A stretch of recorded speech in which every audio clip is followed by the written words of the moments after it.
Imagine करिए कि आप एक प्रॉपर्टी परचेस कर रहे हैं, अपनी जो पूरी लाइफ अर्निंग है वो इन्वेस्ट कर रहे हैं।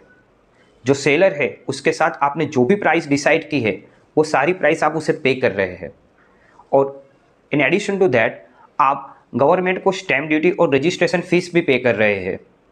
और उसके बाद जो आपकी प्रॉपर्टी की सेल डीड है वो आप गवर्नमेंट के पास रजिस्टर भी करवा रहे हो। नाउ यू फील कि प्रॉपर्टी आपके नाम पर हो चुकी है और ये प्रॉपर्टी सेफ एंड सिक्योर है।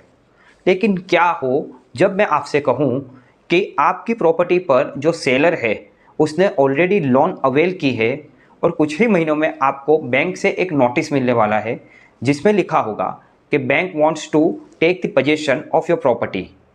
वाई? क्योंकि वो प्रॉपर्टी को ऑक्शन कर कर सेल कर कर बैंक उस पर जो लोन ली हुई है वो अमाउंट को रिकवर करना चाहती है।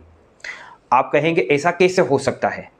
भाई साहब, ऐसा होता है और हंड्रेड्स ऑफ केसेस में होता है। Welcome friends, I am Mohammad Arkam G Shaikh, advocate and company secretary, और आज हम इसी तरह के एक ऐसे प्रॉपर्टी फ्रॉड के बारे में बात करने वाले हैं जिसके बारे में बहुत ही कम अवेयरनेस है।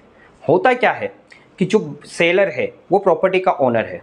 अब वो क्या करता है कि आपको प्रॉपर्टी सेल करने से पहले उस प्रॉपर्टी पर लोन ले लेता है।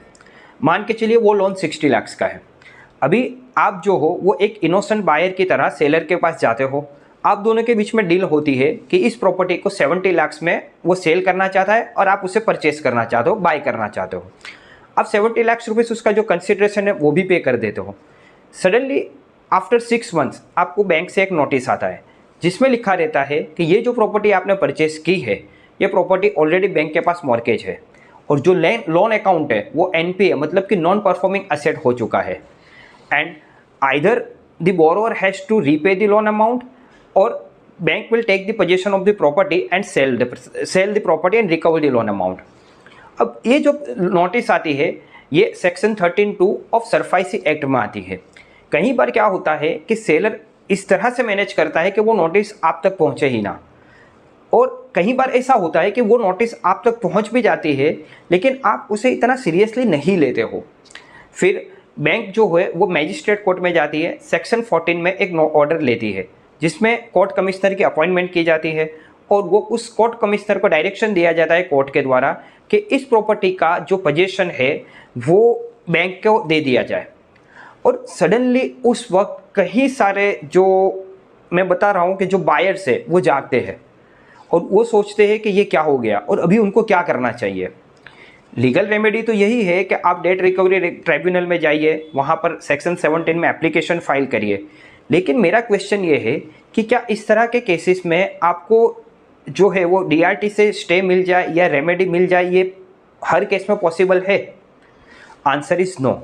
क्योंकि सेक्शन 17 में एप्लीकेशन या अपील फाइल करने के बाद भी जब तक कोई बैंक के एंड से कोई प्रोसीजरल लैप्स नहीं होता तब तक उसमें बहुत कम चांस है कि आपको स्टे मिल जाए और जो पोजीशन है वो बैंक के पास ना जाए। क्यों? क्योंकि DRT आपसे कहेगा कि भाई आपके साथ अगर फ्रॉड हुआ है तो आप क्रिमिनल कंप्लेंट फाइल करिए, आप पुलिस को अप्रोच करिए या क्रिमिनल कोर्ट में जाकर एक क्रिमिनल कंप्लेंट फाइल कीजिए। मेरा आपसे क्वेश्चन ये है कि जब आपने प्रॉपर्टी परचेस की थी तब आपका ऑब्जेक्टिव ये था कि आपको कोर्ट केस करना है या किसी को पनिशमेंट दिलवाना है, या आपका ऑब्जेक्टिव ये था या पर्पस ये था कि आप इस प्रॉपर्टी को पीसफुली एंजॉय करना चाहते हो, या तो इस प्रॉपर्टी में जो इन्वेस्टमेंट किया है उस पर एक वैल्यूएबल रिटर्न्स आप हासिल करना चाहते हो या उसे अर्न करना चाहते हो। ऑब्वियसली आपका यही ऑब्जेक्टिव था। अब ये जो फ्रॉड आपके साथ हुआ इसका सबसे बड़ा जो मैं आपको बता रहा हूँ लूप होल वो क्या था। सबसे पहले तो जो बायर्स होते हैं वो इतने विजिलेंट नहीं होते हैं।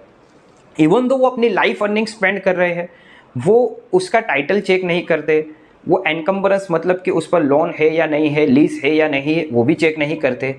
और मैक्सिमम केसेस में मैंने देखा है कि मान के चलिए बायर अगर विजिलेंट है, वो टाइटल सर्टिफिकेट ले भी रहा है, लेकिन वो एक वेबसाइट है जहां पर जाकर ये चेक नहीं करता कि इस जो प्रॉपर्टी वो बाय कर रहा है उस पर कोई लोन आउटस्टैंडिंग है या नहीं है। वो वेबसाइट है cersai.org.in, cersai.org.in।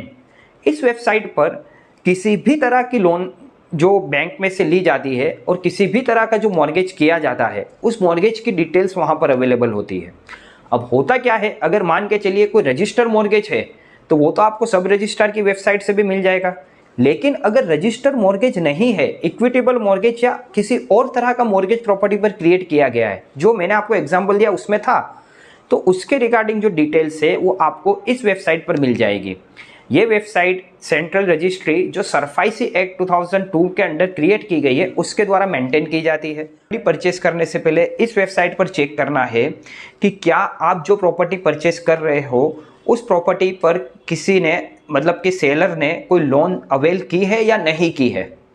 ये जो सर्च है वो डेटाबेस भी होता है, मतलब कि आप जो सेलर है उसकी डिटेल्स भी एंटर कर सकते हो, और प्रॉपर्टी बेस्ड भी होता है, मतलब कि आप प्रॉपर्टी की डिटेल्स भी वहां पर एंटर कर चेक कर सकते हो। अच्छा, यहाँ पर कई बार ऐसा भी होता है कि जो बिल्डर होते हैं वो पर्टिकुलर यूनिट, चाहे वो शॉप है, मतलब कि कॉमर्शियल यूनिट है या रेसिडेंशियल यूनिट है, उसे मॉर्गेज कर भी लोन लेते हैं।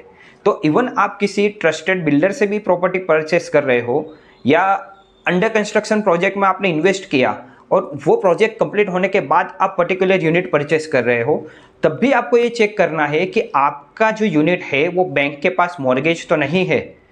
और अगर आप इस सर्च को मान के चलिए नहीं ले पा रहे हैं तो आप किसी एडवोकेट या प्रोफेशनल के थ्रू इस सर्च को ले सकते हो। और इसी तरह का जो है प्रिकॉशन से आप मान के चलिए बरसों की जो आपकी लिटिगेशन है उसमें से आप बच सकते हो और आपकी जो प्रॉपर्टी और इन्वेस्टमेंट है उसे सेफ और सिक्योर बना सकते। इस वीडियो में हमने समझा कि जब किसी प्रॉपर्टी पर other than register mortgage loan avail की जाती है, मतलब कि इक्विटेबल मॉर्गेज या किसी और तरह के मॉर्गेज के थ्रू लोन अवेल की जाती है, तो उसे कैसे आइडेंटिफाई करना है और कैसे इस प्रॉपर्टी के हिडन फ्रॉड से हमें बचना है। आने वाले वीडियो में हम ये भी समझेंगे कि जब आप किसी कंपनी या एलएलपी से प्रॉपर्टी परचेस करते हो या बाय करते हो तो आपको क्या क्या प्रिकॉशंस लेने हैं और किस तरह से आपको सर्च लेना है। इस तरह के इन्फॉर्मेटिव वीडियोस हम पीरियोडिकली इस चैनल पर अपलोड करते रहेंगे। Therefore, I request you to like this video, subscribe my channel and press the bell icon ताकि आपको टाइमली आने वाले हर कंटेंट का नोटिफिकेशन मिल सके। Thank you very much.